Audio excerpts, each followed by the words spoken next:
What's up tout le monde? Allô?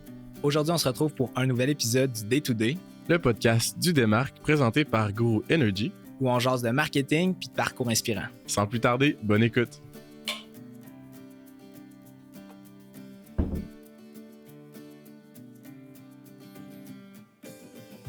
Allô tout le monde, bienvenue au Day to Day podcast, le podcast du Démarque. Aujourd'hui, je suis accompagné de Abigail. Allô? Comment ça va, Abby? Bien, toi? Oui, super bien. Donc, on est de retour pour un deuxième épisode avec Cécile Dufour de Viva Médico Esthétique. Donc, bienvenue sur le podcast. Salut, ça me fait plaisir.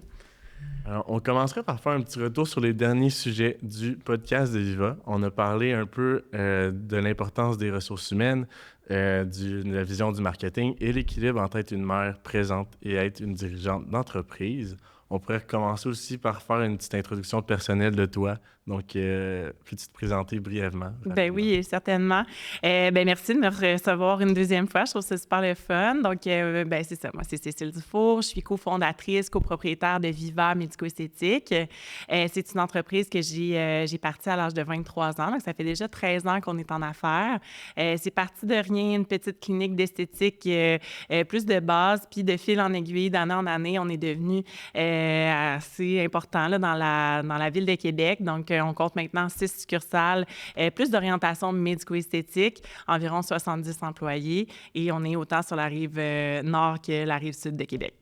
Donc, qui est Cécile et quel est ton parcours, donc tes expériences professionnelles passées? Oui, écoute, moi, je suis pas issue du domaine de l'esthétique à la base, donc souvent les gens pensent que, tu sais, j'ai fait des cours en esthétique ou quoi que ce soit. Moi, j'ai fait un bac en psychologie à l'université. Je savais pas trop ce que je voulais faire, mais j'adorais l'humain, en fait, tu sais, comprendre les relations humaines et compagnie, puis j'étais certaine que ça allait comme me servir par la suite dans mon parcours. Fait que j'ai fait un bac là-dedans. Puis ensuite de ça, j'ai étudié au MBA en gestion des entreprises. Tu sais, j'avais vraiment le profond désir d'être entrepreneur, là. Mais tu sais, je ne savais pas en quoi.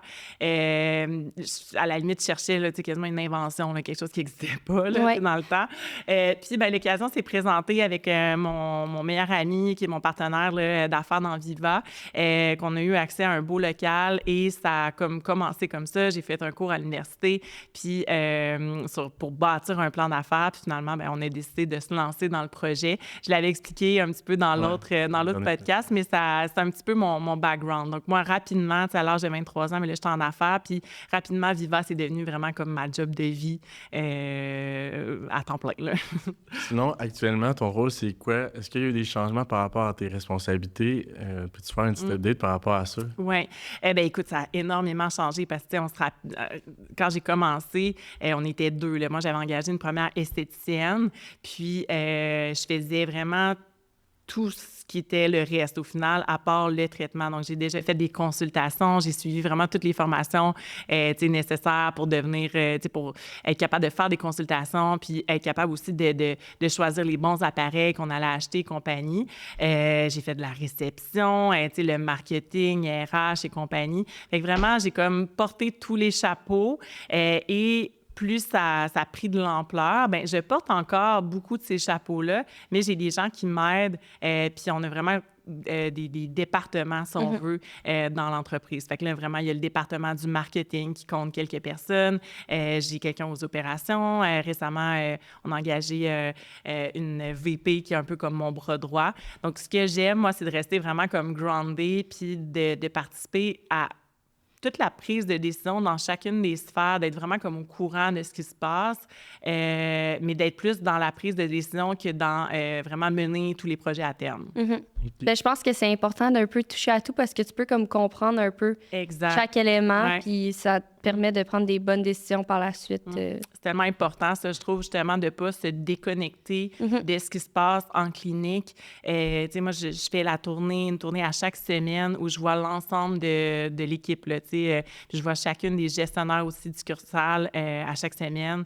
Fait que ça permet vraiment de comme... Puis il faut être ouvert aussi à tous les commentaires. Puis, tu sais, si on amène une nouvelle manière de faire, puis ça marche pas, tu sais, nous, c'est très ouvert, là. Moi, je veux le savoir si il y a quelque chose qu'on n'a pas réfléchi qui ne fit pas avec le terrain, on se réajuste après. Mais si tu n'as pas ce lien-là puis cette possibilité-là de parler pour les filles vraiment qui sont sur le terrain, c'est là où des fois, je trouve qu'il peut y avoir t'es comme déconnecté de la réalité, puis ça amène des fois des irritants et compagnie. Puis, par curiosité, l'équipe est rendue à combien de personnes?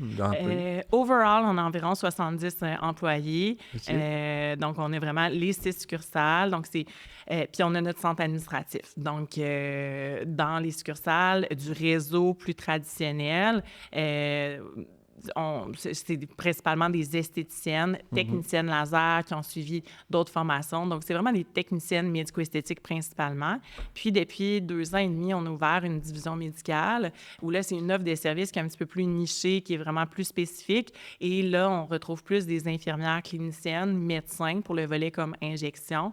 Et on a notre centre administratif où là, c'est vraiment plus les filles du marketing, le côté administration aussi, ressources humaines, le centre d'appel aussi est à notre bureau administratif, en fait. Parfait. On va faire un petit retour, un rappel rapide sur c'est quoi Viva, pour ceux qui n'ont pas écouté le premier épisode, pour qu'ils soient un peu conscients de c'est quoi. Oui. Puis aussi, j'invite les gens, à ceux qui n'ont pas écouté le premier épisode, je ne l'ai pas mentionné, mais allez l'écouter, c'était vraiment un bon épisode. Fait que c'est quoi Viva, brièvement?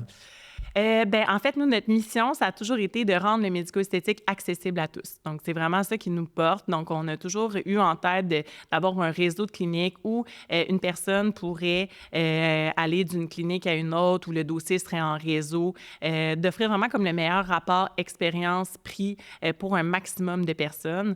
C'est vraiment, c'est ce qui nous définit.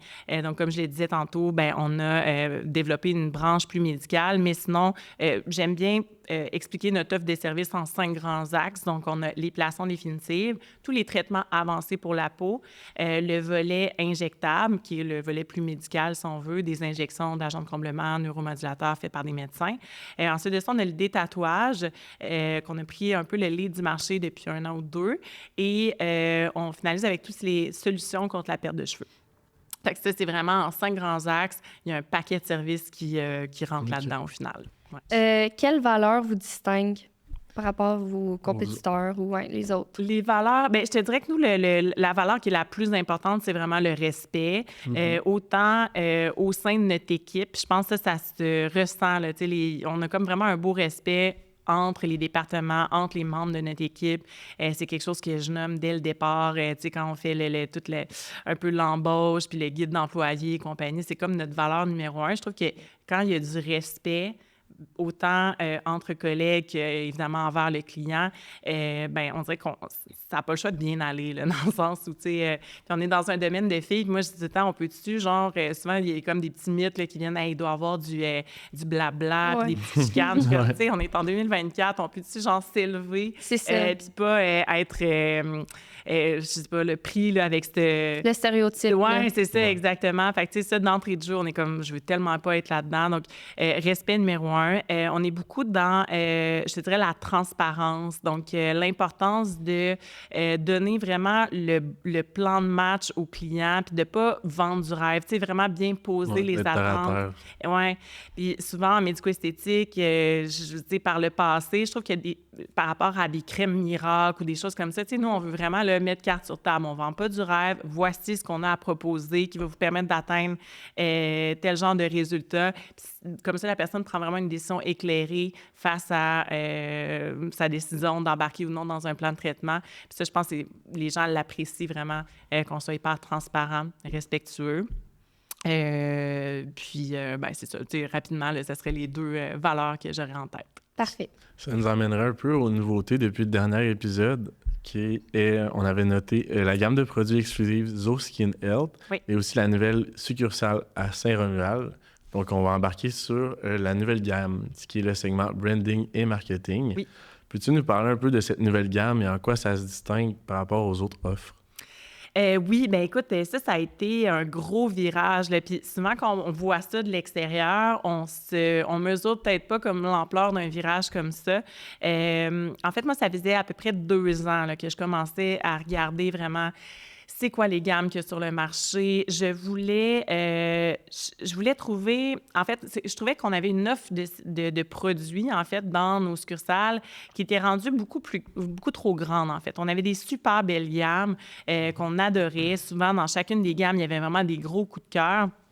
Sauf qu'au fur et à mesure où on avançait avec les années, on a rajouté des gammes. Puis c'est comme si on s'est réveillé un matin puis on a fait comme « My God, on a vraiment trop d'offres de produits ».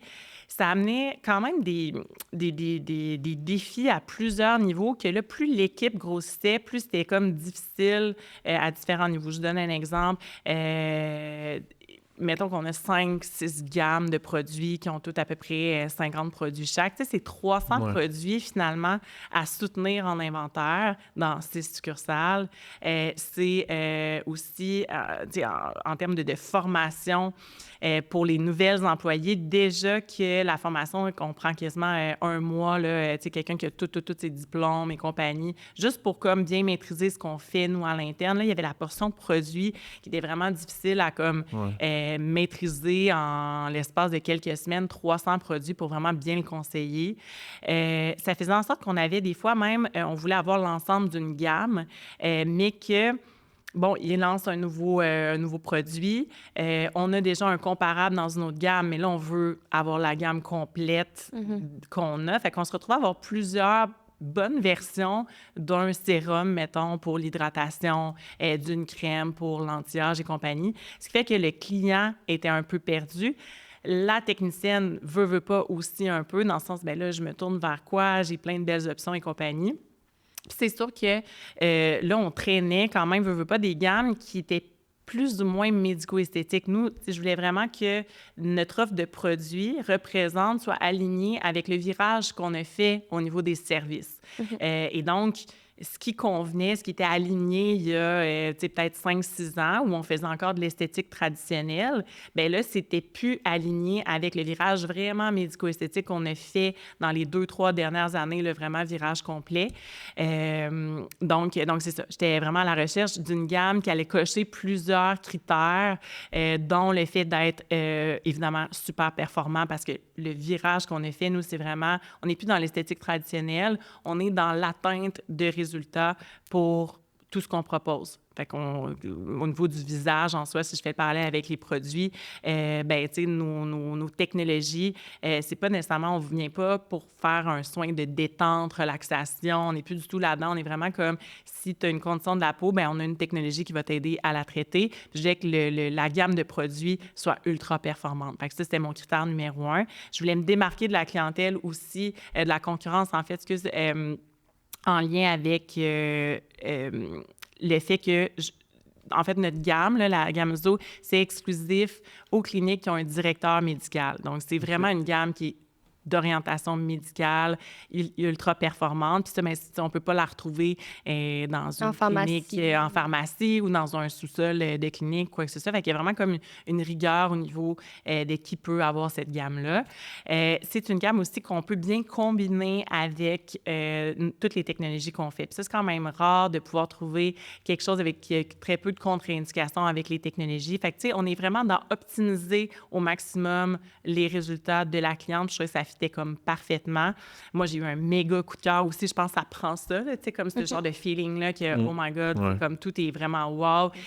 Côté branding aussi, là, tu sais, veux pas, je voulais avoir une gamme qui fitait au niveau du brand. Et tu sais, c'est vraiment, je sentais que ça cochait tout. 52 produits, donc c'était comme parfait. Ça a diminué mes inventaires. Et on a gardé notre boutique en ligne pour tous les autres produits qui sont super bons. Mais ça nous a permis, là, après ça, de se concentrer exclusivement sur cette gamme-là en clinique. Et c'était quand même, tu sais, ça a été un gros projet, là, ça a l'air de rien. Ouais, ça doit être long à mettre en place. Ouais. C'est ça, mais je pense que tu l'as un peu, t'as un peu répondu, mais l'objectif principal, tu sais, c'était comme d'avoir une référence principale pour les filles dans les succursales. Oui, exactement. Fait que je demanderais quels sont les défis que vous avez rencontrés lors de la mise en place du lancement de cette nouvelle gamme? C'est sûr qu'avec l'expérience, on est comme en mesure peut-être de mieux, justement, d'éviter là, les défis.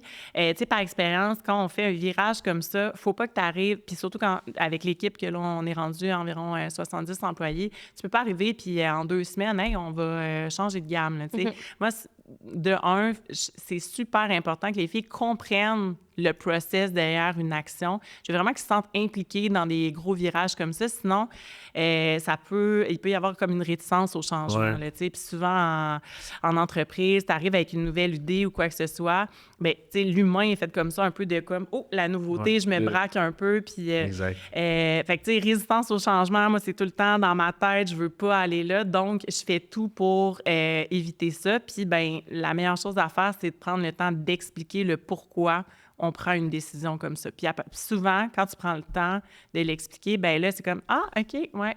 Puis de vraiment, genre, le réfléchir, là, qu'est-ce que les filles vont penser, puis de ne pas être en mode tout le temps réaction, mais vraiment d'essayer de voir comme une longueur d'avance pour dire « C'est quoi toutes les choses que les filles pourraient avoir peur? » Puis on va... Dès la première fois où on va parler, première impression, c'est aussi première impression quand on présente un projet, en fait. Là. Fait que première impression du projet, il faut que les filles, on réponde tout de suite aux craintes qui pourraient leur venir en tête, qu'ils n'oseront peut-être pas nommer. Fait que ça, c'est vraiment ça.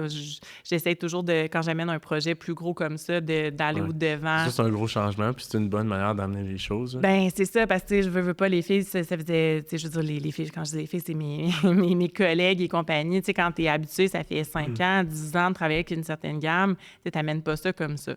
Fait que vraiment de bien préparer le terrain, de aussi prendre le temps de former, puis d'investir en formation, parce que tu veux pas, c'est quand même, c'est énorme, là, en termes de formation continue, de mesurer aussi que les filles ont bien compris, qu'il y a une bonne rétention de l'information, c'est super important. Fait que, tu sais, je dirais qu'en termes de défis, étant donné que j'avais comme l'expérience, ça a quand même super bien été, ce projet-là. Mais je te dis pas que ça a tout le temps été comme ça. Tu apprends tes erreurs puis tu les reproduis pas. Là. Donc, on s'est donné le temps, on a bien expliqué. Les filles se sentaient vraiment prêtes au moment où on a lancé la nouvelle gamme. Puis honnêtement, ça a super bien été. Ouais. Ah, oui, c'est vraiment cool. Sinon, par rapport à la stratégie de marketing avec le lancement d'un nouveau produit, quelle stratégie utilisez-vous pour générer des ventes et susciter la curiosité des clients autour de cette nouvelle gamme? Y a-t-il comme une stratégie? Oui, ben oui, certainement. Tu sais, on y va toujours avec un tease, là, tu sais, c'est le fun parce qu'on est quand même, on est super très présent sur toutes les plateformes, si on veut. Fait que, tu sais, il faut s'assurer que le message, il est le même sur toutes nos plateformes. Puis le tease, il est le fun quand même, là, tu sais, d'alimenter ça, puis qu'il y ait un build-up aussi dans le tease, là, dans le sens où, tu sais, souvent, un tease, c'est pas juste 2 jours avant de lancer quelque chose. Là. Nous, on se prend comme vraiment d'avance, puis on y va, on donne des petits indices par-ci, par-là, puis après ça, mais il y a comme vraiment, OK, là, tu sais, ça s'en vient. Fait que, tu sais, il faut comme réchauffer un peu l'audience, là, si on veut, pour un projet comme ça. Fait que c'est sûr, ça fait partie de la stratégie de donner des petits indices, de teaser. Évidemment, nous, ben on a tout fait. On se prépare pour faire des vidéos de qualité. Tu sais, des gros lancements comme ça. J'aime ça faire affaire avec une firme au niveau de la création vidéo, différentes déclinaisons aussi, pour être vraiment comme prêt au moment où on va le lancer, d'avoir vraiment quelque chose de qualité à présenter sur les réseaux sociaux. Puis, tu sais, nous, un lancement comme ça, c'est que sur le web. Tu sais, on fait pas rien d'autre, quoi que ce soit.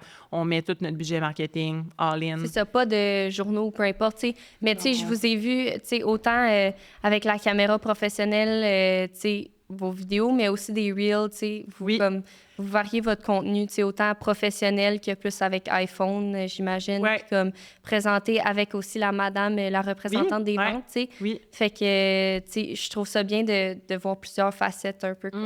Bien, l'idée, c'est comme en tout cas, nous, le choix qu'on a fait, c'est vraiment d'être all-in comme réseaux sociaux. Mais là-dedans, ben là, il y a un paquet de contenu qui est créé autour de ça. Puis c'est pas, tu fais un lancement, puis ça dure 2 semaines. Là. C'est que moi, une fois que le lancement est fait, ben c'est quelque chose qui va revenir dans le plan marketing, dans le calendrier de contenu pendant 6 mois. Là, tu sais, vraiment à une bonne récurrence pour marteler ce message-là.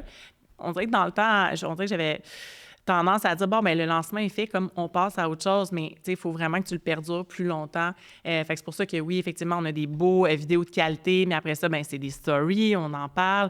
Là, on va passer aussi tu sais, comme la deuxième phase, c'est tout ce qui est témoignage, qui est le marketing d'influence, peut-être? Oui, aussi, oui. Je suis pas la plus grande fan, mais oui, on a comme nos personnes. Tu sais, j'aime ça faire un lancement, tu sais, avec comme un paquet de monde que, tu sais, ils nous connaissent pas nécessairement ou quoi que ce soit. Fait que, tu sais, nous, on a comme... C'est le choix qu'on a fait côté marketing d'influence, là, d'avoir nos personnes, tu sais, que vraiment, il y a réellement quelque chose qui se passe entre nous. C'est comme, tu sais, on les connaît, ils viennent à nos événements. Puis là, ben, tu sais, je trouve que c'est plus porteur, le message, que, tu sais, quelqu'un qui va recevoir un produit, qui va en parler un petit peu, puis après ça, aux oubliettes. Puis, veut pas, c'est quand même des gros investissements, là, tu sais, comme quand tu envoies des produits, quand c'est payant aussi. Fait que c'est pour ça que nous, on privilégie plus des influenceurs qui sont peut-être pas aussi huge, là, tu sais, qui sont pas suivis par plein de monde. Micro-influenceurs. Oui, entre micro, tu sais, je veux dire un petit peu plus que micro. Souvent, c'est les plus rentables. Oui, bien, c'est ça. Moi, je trouve que c'est tellement, c'est comme authentique, c'est vrai. Puis nous, ben c'est vraiment ça qu'on veut, là. Tu sais, je voudrais pas que moi, ça se rapproche des valeurs de Viva aussi. C'est ça, nous présente quelque chose, puis finalement, ils n'ont pas réellement essayé et compagnie, là. Ça paraît quand quelqu'un n'utilise pas vraiment les produits ou n'a pas vraiment, genre, une passion pour ta brand. Puis justement, j'en ai vu des témoignages sur vos réseaux sociaux, puis ça paraît que, comme, sont genuinely, genre, investis dans la compagnie, puis c'est pas juste comme un cash grab. Oui, bien ça, tu sais, puis encore là, c'est d'être patient, puis c'est quelque chose qui se bâtit, là, tu sais, c'est une relation qui se bâtit au même titre que d'autres relations d'affaires et compagnie. Fait que moi, c'est vraiment ma vision, là. Ouais. Fait que ça, bien, c'est phase 2. Bien, tu sais, on va arriver avec tu sais, au niveau de la stratégie, là, tu sais, fait qu'il y a le tease, il y a le lancement, il y a martelé. Puis après ça, bien, c'est d'y aller vraiment avec des histoires vraies, des témoignages, autant de notre équipe, de notre staff que des clients qui l'auront essayé. Mais ça, bien, c'est pas day one quand on l'a lancé. Tu sais, on veut vraiment que les clients, ils les aient adoptés pour vrai, là. Ouais. On pourrait embarquer sur l'ouverture des succursales. Comme on a parlé tantôt, il y a une succursale à Saint-Romuald qui s'est ouverte. Ouais. C'est quoi les démarches pour ouvrir une succursale? Est-ce qu'il y a comme une petite enquête qui se fait, une étude ou comment ça marche? Écoute, nous, mais là, après ça, je sais pas si c'est la bonne manière de faire, mais tu sais, on n'a jamais fait d'études de marché, là, tu sais. Puis quand je dis nous, c'est moi puis mon partner, là, on est très feeling. C'est sûr qu'on a comme des critères là, qu'on regarde toujours. Là, après ça, c'est comme, tu sais, propre à notre positionnement d'entreprise.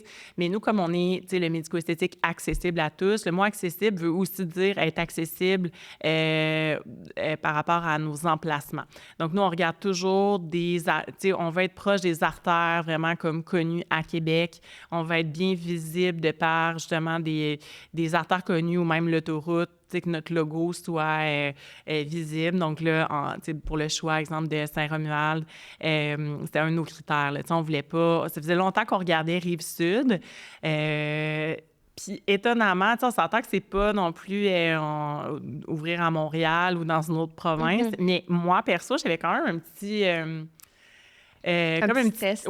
Oui, qui était comme, je connais pas exactement, tu sais, comme la game sur la Rive-Sud. Moi, je viens de la Rive-Nord de Québec, je viens du Lac-Beauport. Fait que, tu sais, je me sentais plus in control quand on ouvrait des succursales. Je me souviens qu'on a ouvert le Bourgneuf, là, tu sais, c'était comme, OK, je sais vraiment que le spot est incroyable. Puis là, on dirait que pour Rive-Sud, j'avais un petit peu peur là, de traverser les ponts. Ouais.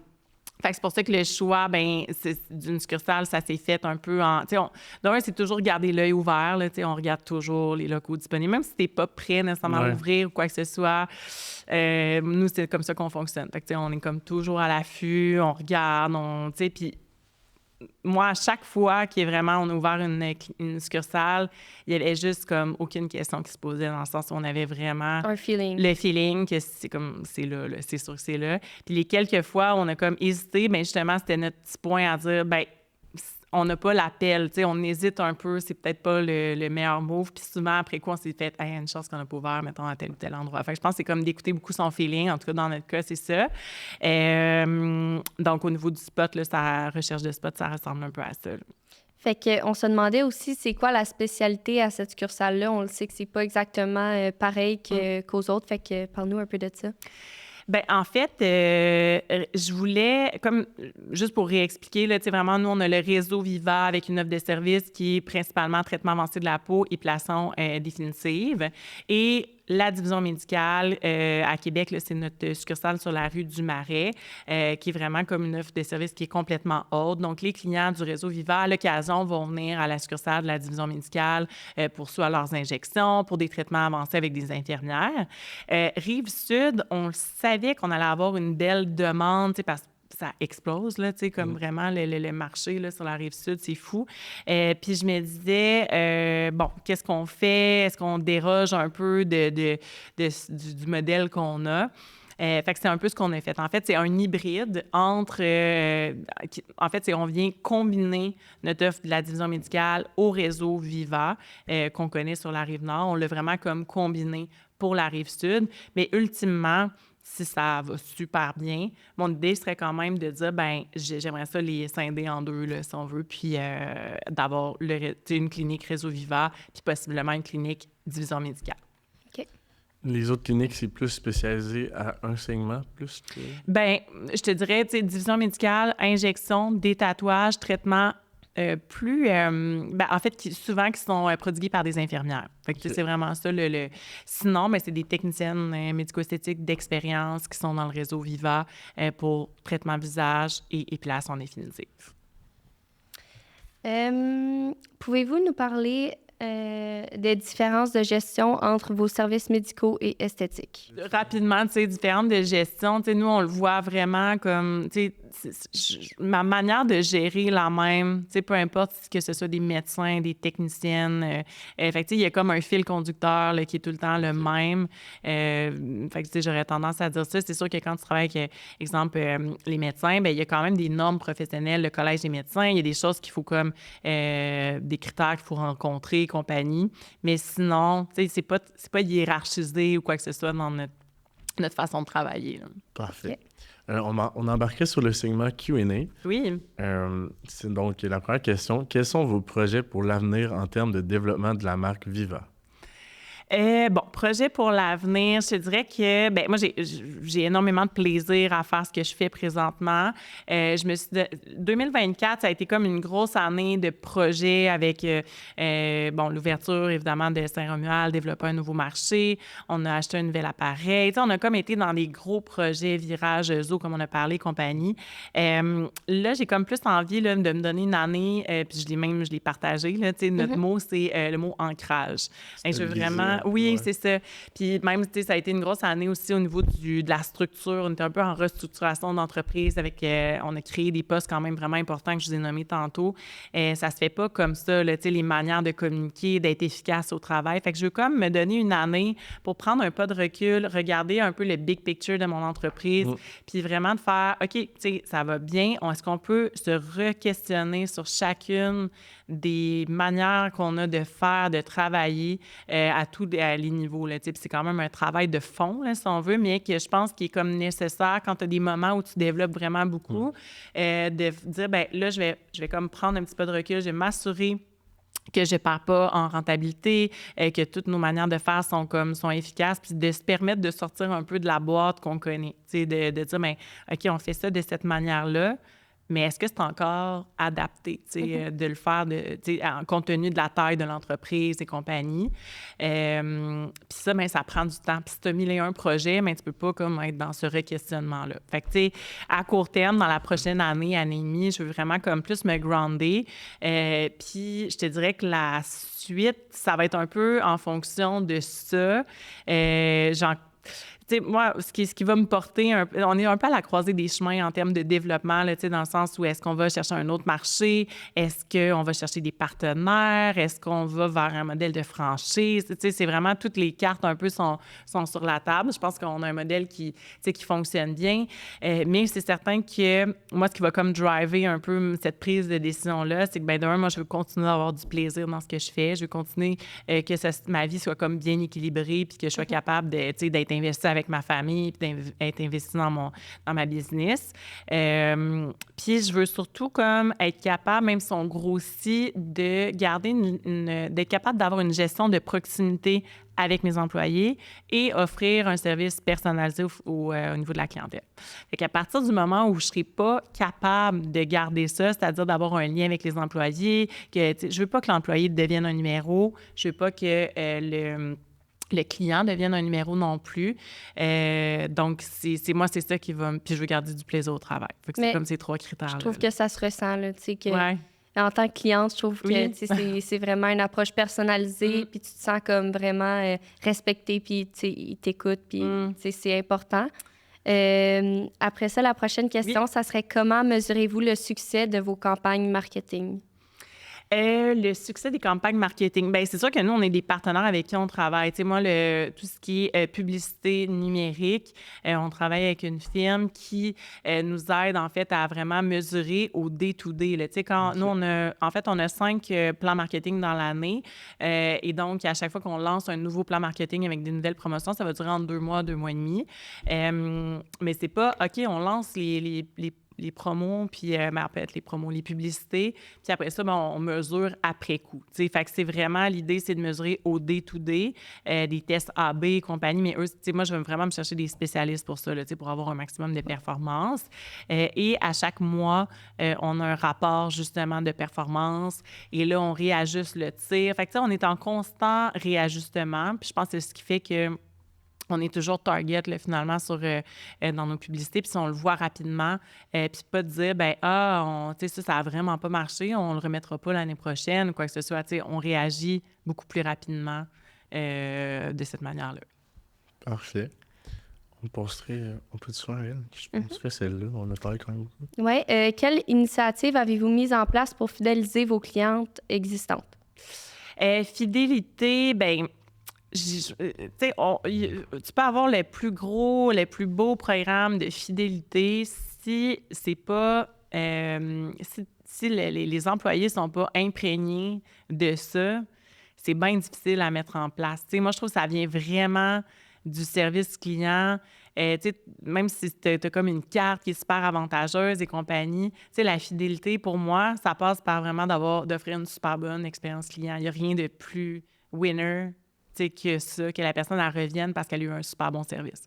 Moi, avant de m'embarquer dans des programmes de fidélité, de points, de ci, de ça, c'est vraiment sur ça que je veux travailler, l'expérience client, le lien qui va se créer avec la technicienne. Parce que même si on grossit, puis je trouve des fois qu'il y a vraiment un préjugé, là, comme... C'est pas parce qu'on devient comme une chaîne qui est plus importante que le service personnalisé ne sera pas au rendez-vous. Mm-hmm. Donc, pour revenir un peu à ta question, fait que c'est vraiment, pour moi, c'est l'expérience client qui est comme la meilleure carte fidélité qu'il n'y a pas. Puis après ça, oui, on est en train de mettre des trucs en place. Justement, ça, c'est le genre d'affaires que, dans la prochaine année, le genre de projet que des fois, tu fais comme, hey, on avait quelque chose qui marchait super bien il y a, mettons, 5-6 ans, on était plus petits. Exemple, on avait un système de cartes et compagnie. Là, on n'est plus là, dans le sens, tu veux pas traîner ta carte fidélité, là, puis te faire poinçonner, puis ça. Fait que, on est en train de travailler avec, justement, tellement des affaires qui explosent de ce temps-ci, là, vraiment sharp, là, avec l'intelligence artificielle et compagnie, que tu peux... En tout cas, là, ce serait vraiment via une application et tout. Fait que c'est tellement le fun, ces projets-là. Puis justement, des fois, l'heure est au projet plus d'envergure, puis des fois, l'heure est au projet plus de, justement, améliorer l'expérience client. Fait que je trouve ça full emballant pour la prochaine année, là, de travailler ce genre de trucs-là. Super. Aussi, une question, c'est quoi votre clientèle cible puis la clientèle actuelle? Est-ce que c'est principalement des filles ou il y a aussi quand même des gars? Y a-t-il un pourcentage quand même de gars élevé ou pas vraiment? Écoute, ça, c'est le fun. J'adore en parler parce que moi, je veux comme casser ça, justement, là, que les gars, c'est comme que les cliniques médico-esthétiques, c'est comme que pour les femmes. Là. Évidemment qu'on a plus de femmes actuellement, mais... il y a 2 ans, quand on a ouvert la division plus médicale, on a développé la branche au niveau de la perte de cheveux. Et ça, c'était un peu dans l'optique d'aller vraiment s'adresser aux hommes. Puis nous, on a toujours une campagne en parallèle, là, en fait, à tous nos... On veut parler aux hommes directement. Là, c'est pas juste dire, on va essayer... C'est vraiment, nous, c'est un objectif qu'on s'est donné il y a 2 ans, d'aller vraiment parler aux hommes de par différents services. Puis c'est sûr que tout le pan perte de cheveux, autant que ça c'est pour les femmes aussi, évidemment, mais c'est un des plus gros complexes, en fait, pour les hommes. Fait que je trouvais que c'était super intéressant d'avoir une solution. Puis là, ce qu'on se rend compte, c'est vraiment le fun. Là, je sens... que les mentalités, tranquillement, changent par rapport aux gars qui, là, sont de plus en plus ouverts. Puis c'est pas « Ah oui, ma blonde, elle va chez vous. » Non, tu sais, oui, moi aussi, je viens chez... Tu sais, ils sont à l'aise de le dire. Puis ça, ça a évolué dans les dernières années. Puis je trouve ça super le fun, mais c'est un travail, là, tu sais, c'est constant. On est allé... tu sais, on a des pubs spécifiques pour les hommes. On a fait des entrevues, tu sais, à la radio. On a des pubs qui se spécialisent, tu sais, à la radio aussi, des médias de masse pour rendre ça... Puis encore là, c'est aligné avec notre positionnement qui est de rendre le médico-esthétique accessible à tous, autant les hommes que les femmes. Et ça, je trouve ça le fun de voir évoluer tout ça. Donc oui, c'est une clientèle quand même cible pour nous autres, les hommes. Puis avez-vous un genre de age gap, pas un gap, mais voyons, un intervalle d'âge que vous ciblez plus ou ça peut aller... Ça évolue un petit peu. Oui, c'est sûr. Encore là, j'ai tout le temps un peu de misère à répondre parce que nous, ça se veut accessible. Donc, on veut que la jeune fille se sente bien chez nous. On veut que la dame de 50 ans, 60 ans qui envisage des injections se sente bien aussi. Mais c'est certain que si vraiment on parle de clientèle cible là, en tant que telle, on vise, je te dirais, la 25-35. C'est autant chez les hommes que chez les femmes, 25-35. La mère de famille, l'étudiante, la personne qui veut arriver dans une clinique médico-esthétique, qui est solide, qui est sharp, que le look qui est actuel. Pas trop... on veut vraiment que la personne se sente à sa place et pas d'arriver dans un univers qui est comme trop... trop flash, mettons. Ouais, ou trop... j'ai comme le mot guindé, là, tu sais, comme... Fait que c'est super beau, les cliniques, mais ça se veut pas intimidant. Exact. C'est un peu ça que je veux dire. Fait qu'on vise cette clientèle-là qui est pas nécessairement l'adepte là, des soins médico-esthétiques, mais qui va souvent mettre le pied pour la première fois, puis qui va aimer son expérience, puis qui va se sentir à l'aise de venir. Puis ultimement, nous, ce qu'on veut, c'est de fidéliser notre clientèle. Donc, il y a des gens qui viennent pour l'épilation laser, qui est quand même une super belle porte d'entrée, puis qui vont rester avec nous durant... plusieurs années, là, ça va faire 13 ans, on a des clients qui sont avec nous, puis leurs besoins ont évolué aussi. Puis comme on vise plus les résultats, la porte d'entrée, exemple, la personne qui arrive à 25 ans, à 35, elle va avoir des besoins, exemple, elle va pouvoir, est-ce que... c'est sûr, les besoins qu'elle va avoir à 35 ans ne seront pas les mêmes qu'à 25. Mais nous, on va être là à tous les moments, au final, puis suivre notre clientèle. Fait qu'on aime... On parle aux jeunes quand même, veut pas, mais après ça, on se rend compte, c'est le fun parce qu'ils restent avec nous puis on est capable de répondre à leurs besoins au fil du temps. Pour rester un peu dans le sujet de la clientèle cible, pour aller chercher les gars, vous axez vraiment les publicités sur les produits capillaires, les services de perte de cheveux. Est-ce qu'il y a autre chose que vous proposez aux hommes pour qu'ils sachent si jamais... Oui, absolument. Souvent, c'est ça, c'est une belle porte d'entrée, mais après ça, l'ensemble de notre offre de services, c'est vraiment pour hommes et femmes. Tu sais, même les traitements pour la peau, les hommes ont les mêmes conditions de peau à traiter, là, tu sais, que ce soit anti-âge, des taches pigmentaires, ne serait-ce que d'avoir une routine aussi de soins pour la peau à la maison qui n'est pas compliquée, qu'on va adapter en fonction de réellement ce qu'ils vont faire. Moins complexe pour les gars. C'est ça. Mais tu sais, en même temps, d'avoir un nettoyant, un sérum, une crème qui te permet l'hiver de ne pas sentir que ta peau attire et compagnie, tu sais, c'est pas juste pour les femmes, là. Donc, perte de cheveux, épilation laser, on en fait beaucoup, là, de plus en plus. Souvent, les hommes qui savent pas, là, on pense souvent, épilation laser, le dos, les épaules, oui, évidemment, mais des limitations de la barbe, on en fait de plus en plus, puis je trouve ça le fun d'en parler, puis ça vient comme casser un peu quelque chose que les gens ne savaient pas. Fait que vraiment, au niveau du haut de la joue, le cou, puis la nuque, c'est vraiment quelque chose que tu fais au day-to-day. Les hommes, des fois, ça peut être comme super irritant. Puis souvent, ils ne savent pas que ça se fait. Là. Fait que d'être plus comme dans l'éducation, dans l'éveil que c'est possible, je trouve ça le fun. C'est une bonne chose qu'on en parle. Oui, oui. Des tatouages aussi, excuse. Les tatouages, c'est pas juste les gars, mais quand même. J'ai vu ça sur les réseaux sociaux, les formations dermo-esthéticiennes. Oui. J'ai vu, vous avez quand même fait un événement. C'était pas un événement, mais tu sais, ça a été publié sur les réseaux sociaux. Est-ce que tu peux m'en parler un peu, puis comment ça vous différencie? Genre, c'était quoi le purpose et tout de ça? En fait, c'était encore dans notre grosse année là, de 2023-2024.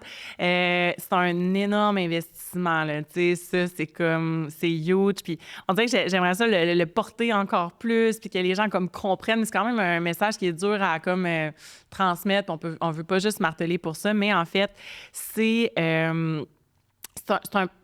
quelque chose qui s'est étalé. Là. En fait, c'est un projet qui s'est étalé sur 1 an.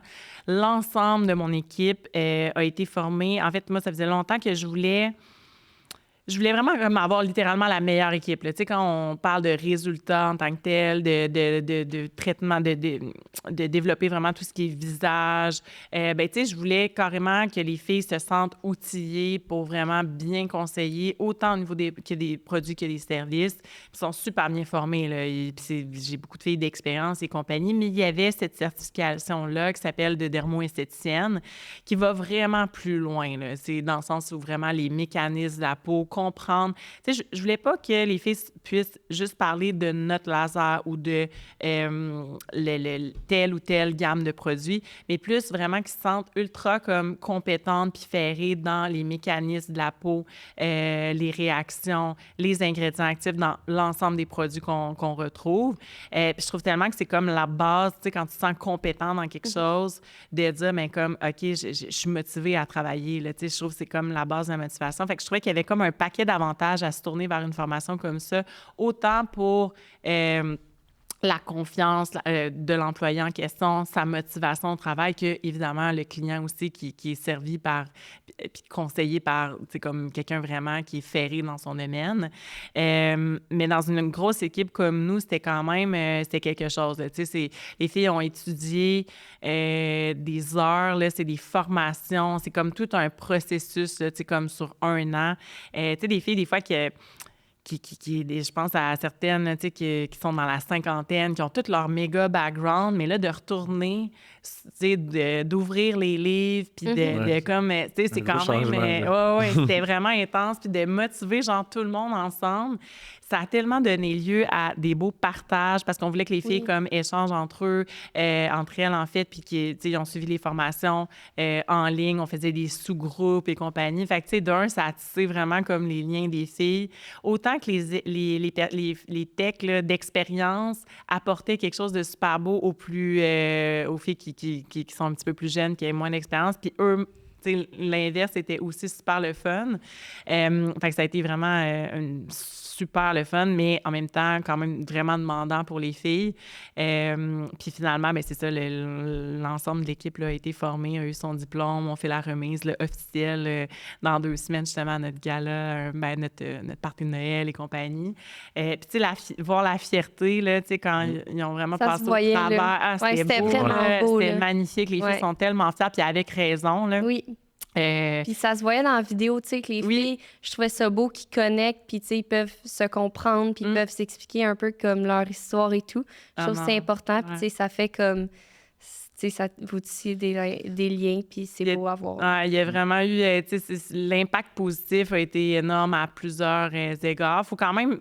Tu sais, c'est un investissement quasiment de plus de 100 000 là, tu sais, qu'on a mis en formation continue. Puis tu sais, des fois, c'est quand même... dans un domaine où il peut y avoir, tu sais, où la rétention des employés, tu sais, dans ce domaine-là, de manière générale, chez Viva, ça va bien, mais, tu sais, ça reste que quand tu investis des gros montants, tu sais, comme, puis du temps et compagnie, mais, tu sais, j'ai jamais regretté, là, d'avoir fait ce move-là, là. C'était vraiment cool. C'est vraiment cool. Ouais.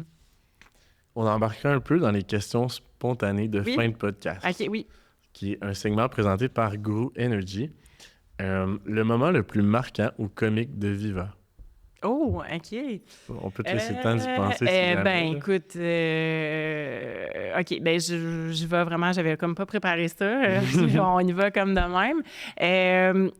OK, il y en a un qui... C'est pas drôle, mais finalement, on a fini par en rire, là. Tu sais, c'est quelque chose qu'on ramène des fois, là, tu sais, qu'on se souvient, là. Tu sais, moi, j'ai eu 3 enfants dans le cœur, là, tu sais, du développement de Viva, que c'était, tu sais, je faisais... Quand je disais, là, en début d'entrevue, j'étais comme, tu sais, j'étais au cœur de tout, là, tu sais. Puis, on s'est déjà fait voler. Un matin, on est arrivé à la clinique puis on avait comme plus d'appareil. Là, C'était vraiment genre plus rien. Puis là, c'était comme la grosse période. Puis évidemment, on avait des assurances et compagnie. Puis il y avait un appareil que on pouvait pas, tu sais, que ça a été plus long là, avant de le revoir, puis que les assurances, ça se règle et compagnie. C'est un appareil pour la cellulite. Puis là, j'étais comme, on peut pas, tu sais, il y avait plein de gens qui étaient en cure, tu sais, comme de cellulite, c'était au printemps et compagnie. Fait que là, on avait comme un appareil dans une autre clinique, Mais moi, j'étais comme enceinte là, de genre comme 35 semaines, là, vraiment enceinte. Et là, je trimballais l'appareil d'une clinique à une autre. Oh non! Je mettais ça dans mon char. Là, les filles étaient là, arrête, genre, force pas après ça. Mais là, en même temps, il y avait comme, j'avais comme pas le choix. Là. Fait que là, tu sais, il y avait un traitement, exemple, à telle succursale. Je prenais l'appareil, je mettais ça dans mon char, j'allais le porter, j'attendais que ça se finisse. Après ça, c'était comme la réalité de... Tu sais, à ce moment-là, je capotais ma vie, là. C'était pas drôle du tout. Mais après ça, les filles, ils m'en reparlent souvent, tu sais, « Hey, my God, que t'as fait ça à ce moment-là? » Fait qu'en tout cas, rapidement, c'est ça qui m'est venu en tête. C'est bon, là. On embarquerait sur la clôture du podcast. Donc, merci beaucoup d'avoir pris le temps d'être venu sur le Day-to-Day podcast. Donc, pour nos auditeurs qui veulent en apprendre davantage sur Viva, c'est où qu'on peut vous retrouver? Toutes nos plateformes, Facebook, Instagram, TikTok, viva.clinique avec un S, puis notre site web, cliniqueviva.com. Sinon, si on veut te retrouver toi, ça serait où sur les réseaux, LinkedIn, Instagram? Oui, moi, c'est quoi? C'est point du four, là, je pense, point duf, là.